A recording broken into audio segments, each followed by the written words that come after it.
Assalamualaikum warahmatullahi wabarakatuh. Halo teman-teman semua, kami dari kelompok 12. Di sini kami akan menjelaskan mengenai muskil, muhim al-ikhtilaf, dan tanakud. Sebelum masuk ke pembahasan materi, kita kenalan dulu yuk sama anggota-anggota dari kelompok 12.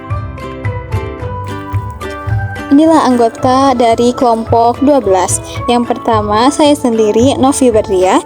Kemudian ada Khuriyah Nuraini, Miswah Nabila, dan yang terakhir ada Syafa Wafi Salsabila.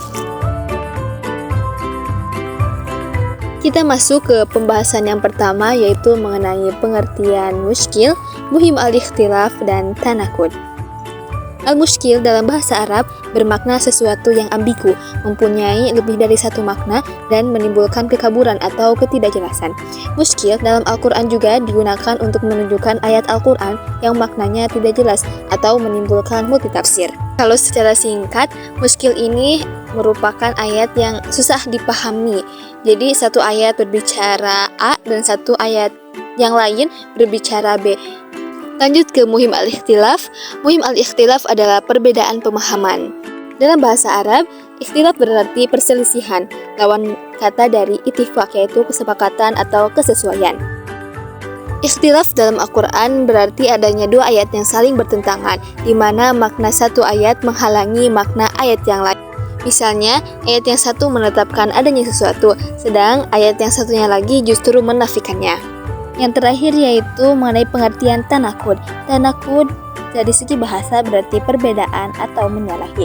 Secara istilah, tanakud adalah perbedaan dua ketentuan yang salah satu dari keduanya benar dan yang lainnya salah, serta berlaku selama-lamanya. Nah, itulah mengenai pengertian dari ketiga istilah tersebut. Selanjutnya, sabab-sabab ikhtilaf. Ikhtilaf berasal dari bahasa Arab yaitu ikhtalafa yakhtalifu ikhtilafan yang memiliki makna perselisihan. Lawan kata ikhtilaf adalah ittifaq yang berarti kesepakatan dan kesesuaian. Kata ikhtilaf dalam KBBI atau Kamus Besar Indonesia diartikan dengan perbedaan pendapat atau perselisihan pikiran. Kemudian Muhammad Zuhri membagi dalam 3 hal penyebab terjadinya ikhtilaf. Yang pertama, berkaitan dengan sumber hukum. Penyebab pertama ini merujuk pada perbedaan dalam memahami dan menafsirkan sumber hukum Islam, seperti Al-Quran, hadis, ijma', dan qiyas, yang kemudian menyebabkan adanya perbedaan pendapat dalam menentukan hukum suatu masalah. Yang kedua, menurut Muhammad Zuhri, metode ijtihad dalam konteks teori tahsin wa taqbih berkaitan dengan penilaian terhadap tindakan yang dilakukan oleh individu atau masyarakat. Teori ini mengharuskan seorang mujtahid untuk mempertimbangkan apakah suatu tindakan, hukum, atau fenomena sosial membawa kebaikan, tahsin, atau kerusakan, taqbih, baik umat Islam. Hal ini dilakukan dalam rangka menjaga kemaslahatan umat dan menghindari mudarat. Contohnya, seperti dalam konteks bahasa yang digunakan dalam media dakwah, seorang mujtahid bisa mengevaluasi apakah penggunaan bahasa yang lebih mudah dipahami oleh masyarakat modern dapat memperjelas pesan agama, tahsin, ataukah justru menyesatkan, taqbih. Misalnya, jika bahasa tersebut menggantikan atau mengubah makna yang terkandung dalam teks asli. Yang terakhir, adat istiadat, penyebab terjadinya ikhtilaf menurut Muhammad Zuhri. Perbedaan tradisi dan kebiasaan lokal, setiap daerah atau kelompok masyarakat memiliki tradisi atau kebiasaan yang berbeda, yang kadang mempengaruhi interpretasi hukum Islam. Ulama mungkin mempertimbangkan adat istiadat lokal sebagai bagian dari keputusan hukum, yang bisa menyebabkan perbedaan pendapat. Contohnya, adat istiadat yang mempengaruhi di Indonesia, masyarakat sering menggunakan bahasa daerah dalam dakwah dan pengajaran agama. Ulama yang berpegang pada adat istiadat ini mungkin berpendapat bahwa selama penggunaan istilah tidak mengubah makna dasar syariat, hal itu tidak diperbolehkan atau tahsin. Pandangan Al-Kirmani dan ulama lainnya. Menurut Al-Kirmani, bahwa perbedaan ini ada dua macam, yaitu perbedaan kontradiksi dan perbedaan talazum.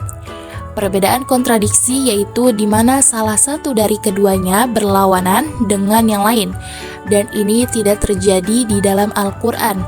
Sedangkan perbedaan talazum yaitu perbedaan yang dapat bersesuaian pada salah satu dari dua sisinya, seperti perbedaan jumlah surat dan ayat, perbedaan hukum-hukum dari yang nasikh dan yang mansukh, dan perbedaan antara perintah dan larangan. Kemudian As-Sayrafi berkata, kaidah tentang perbedaan dan kontradiksi adalah jika suatu pembicaraan itu dapat dinisbatkan kepada salah satu sisi maknanya, maka tidak disebut sebagai kontradiksi. Tetapi yang dimaksud dengan kontradiksi adalah jika berlawanan dengannya dari semua sisi. Dan di dalam Al-Quran tidak ada satu ayat pun yang keadaan seperti ini, tetapi yang ditemukan adalah adanya nasakh dalam dua masa yang berbeda. Nah, selanjutnya kita masuk ke pembahasan contoh ayat-ayat muskil, muhim, ikhtilaf, dan tanakut dalam ayat-ayat Al-Quran. Tadi sudah dijelaskan definisi dari ketiganya ya. Sekarang kita masuk ke contoh pertama, yaitu contoh ayat muskil. Di sini saya mengambil contoh yang berkaitan dengan perbedaan makna tentang penciptaan manusia dalam Al-Quran. Seringkali menimbulkan kebingungan karena tampaknya ada variasi dalam deskripsi proses penciptaan manusia. Berikut adalah beberapa contoh ayat dan penjelasannya.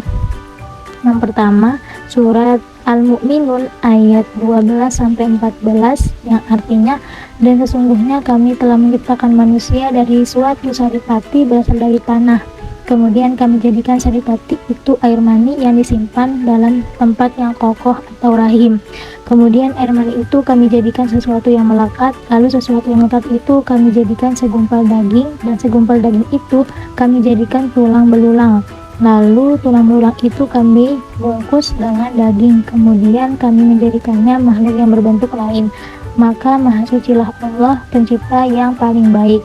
Nah, pada ayat Al-Mu'minun itu ada bertentangan dengan surat Shad ayat 71-72 yang artinya, ingatlah ketika Tuhanmu berfirman kepada malaikat, sesungguhnya aku akan menciptakan manusia dari tanah.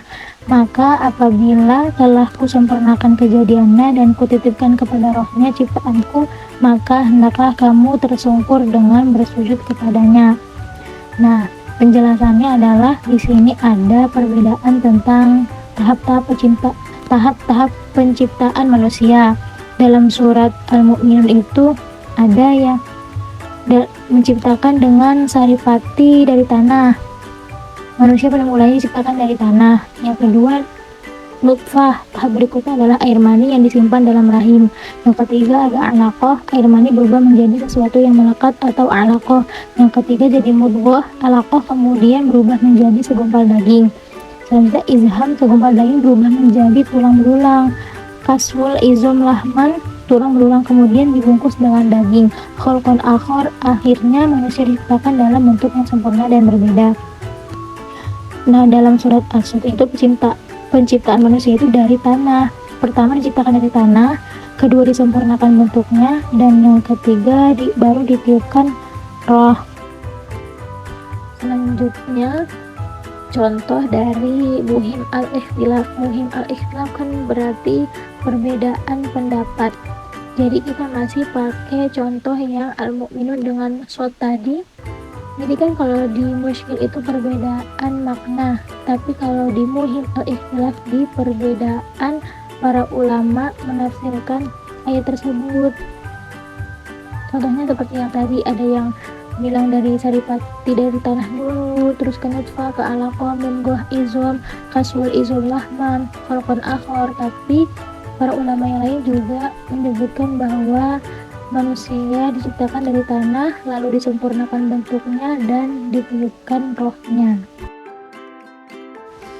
Dan yang terakhir contoh ayat Al-Quran yang tanakut atau kontradiksi. Yang pertama, Quran Surat An-Nisa ayat 157 sampai 158 yang artinya, dan karena ucapan mereka sesungguhnya kami telah membunuh Al-Masih Isa putra Maryam Rasulullah, padahal mereka tidak membunuhnya dan tidak pula menyalibnya, tetapi yang mereka bunuh ialah orang-orang yang diserupakan dengan Isa bagi mereka, tetapi yang sebenarnya Allah telah mengangkat Isa kepadanya.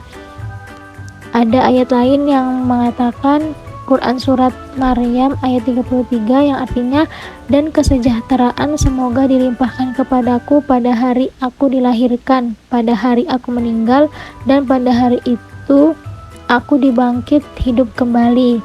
Nah, penjelasan di sini adalah beberapa ulama menjelaskan bahwa surat An-Nisa ini mengacu pada keyakinan bahwa Isa tidak dibunuh atau disalib oleh orang-orang Yahudi, melainkan diangkat oleh Allah. Sementara surah Maryam merujuk pada masa depan ketika Isa akan meninggal setelah turun kembali ke bumi pada akhir zaman.